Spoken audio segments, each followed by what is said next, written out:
Alright, this one's entitled Failure is Fucking Awesome. Again, I'm calling this Failure is Freaking Awesome. Or fucking awesome, I don't care. This is authentic, these are my real words. Um, as I go, what's your blueprint for life.com. That's one place you can see full videos, but I'm all over the place. I'm spirit led, but my heart wanted to start with business.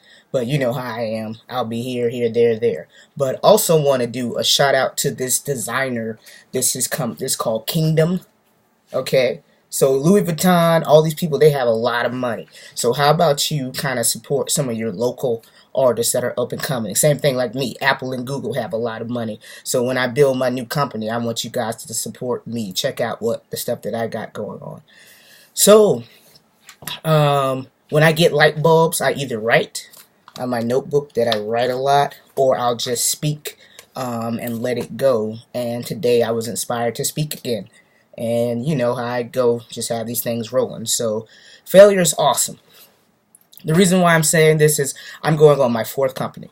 So think about building a business. So let's talk about the companies I had. I had one for web design, engineering design, partnership. A co-founder with music, a full company for music, and also one for event planning. I am going to revive that event planning, management, stuff like that. But right now it's kind of like on the back burner. But now I'm going into my fourth company, and then like some of the companies where had a couple of wins in there, but the failures were kind of devastating to like where I was halting, blah blah blah. But I'm evolved. I'm totally an evolved being, and like when you're doing business, it really makes you question everything, question life. Should I be doing this? What's my purpose? Blah blah.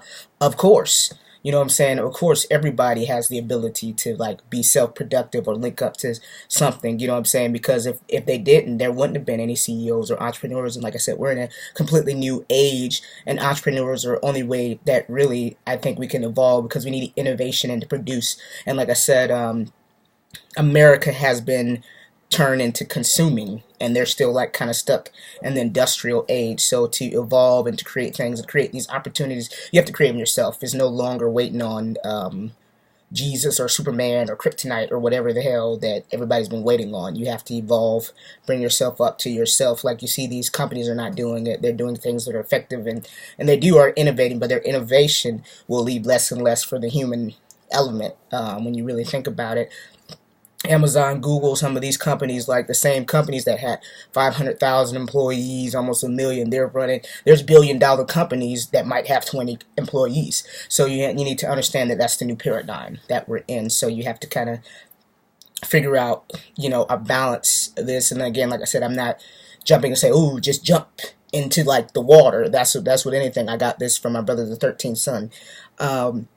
You could jump in the water and freeze to death, and then you don't want to jump it. So test it. That's why it's nice to have a little job. I'm not going to be one of these entrepreneurs be like, "Oh, you're a dick because you have a job, blah, blah, blah." Like, dude, who the fuck are you? You don't know. They might have kids. You don't know what's going on. You have to go in there and test. They might not have been privileged as you just to go jump and have a job. They might not have supporting parents. It might have just been them. So, like, me as an entrepreneur, I'm not an asshole. There's a lot of people that are entrepreneurs, or they're like highly spiritual, evolved, and they're assholes, and that turns people off from the message. So I'm not an asshole, and that way, if you're trying to evolve and you're trying to get, I'm going to step with you where you are. People talk about being Christian and being like Jesus, but no one meets a person where they are. Like, you're way up here. Don't forget that you were way down there at one fucking point, and you could be brought back down there. So I hate arrogant assholes, like when it comes to people that are really trying to develop themselves. So that I don't do it. Now I'm a dick, or I'm an asshole if you're trying to play with me.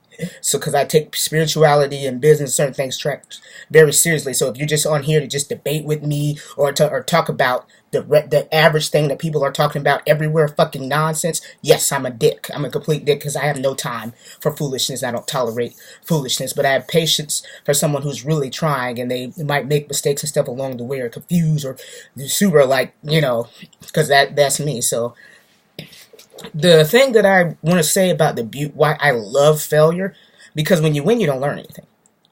When you win, there's a lot of assumptions like, "Oh, I did everything right. I'm doing this way, blah blah blah."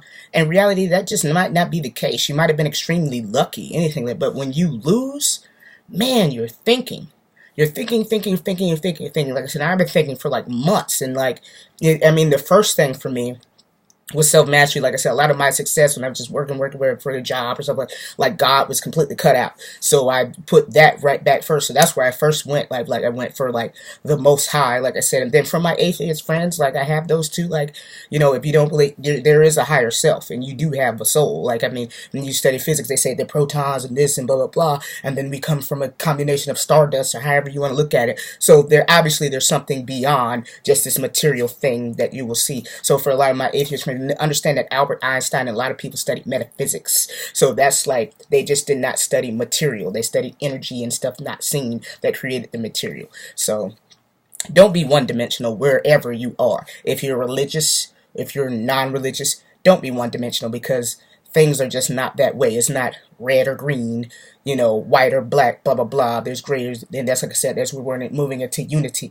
Everything is about balance. So there's not neither this nor that. And that's where people get really shit fucked up. Like, for example, they subtracted religion and science. Religion and science go hand in hand. Eve and the metaphysical, when you study alchemy and stuff like that, Eve means evolution.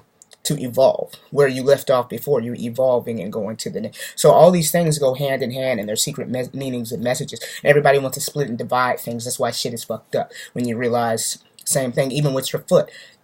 There's different, if you study reflexology, there's different acupuncture points in your foot that relate to your different organs, that can release your every organ. So that's showing me that everything is connected. Everything is related. Everything is everything. And just like I told you, everything that's dope, they modeled after brain, the psyche, the soul. They modeled it after. The car is modeled after the brain. Your computer is modeled after your brain. You receive and send messages. You think in psychology, you're talking about synapses. Your brain receives and sends messages there. So everything is connected. Stop separating everything. Of course, that's me. Of course I went off on a tangent. But when I want to talk about his failure, like, it made me slow down, and I studied everything. It left my assumptions.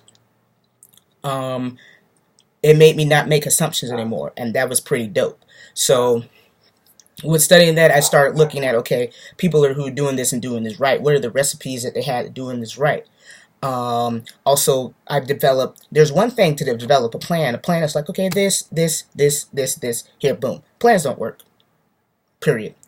Life shows you that. Like I said, everything is everything. Life can be correlated to business. There's a way you think it's going to go. It goes no fucking way like that. But not saying you don't reach your goal.